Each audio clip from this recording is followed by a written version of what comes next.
BNP সভা মানেই সন্ত্রাস, বিএনপি সমাবেশ মানেই নৈরাজ্য, সমাবেশ মানে পুলিশকে পিটিয়ে হত্যা, সাংবাদিকদের উপর নির্যাতন, প্রধান বিচারপতির বাড়িতে হামলা, পুলিশ হাসপাতালে হামলা। এটা আমরা 28শে অক্টোবর সারা দেশের মানুষ লক্ষ্য করেছি।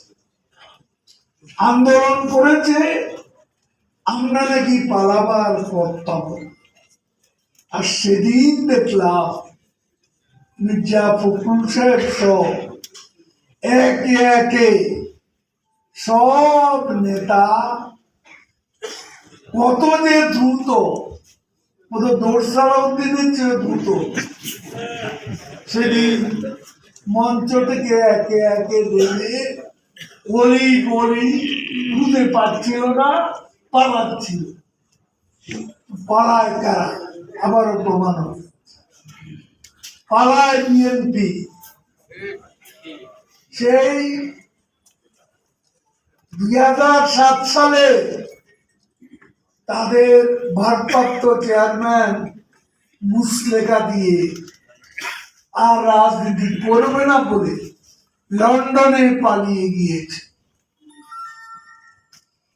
সেই নেতার আজও বাংলাদেশে ফেরার সৎসাহস হয়নি।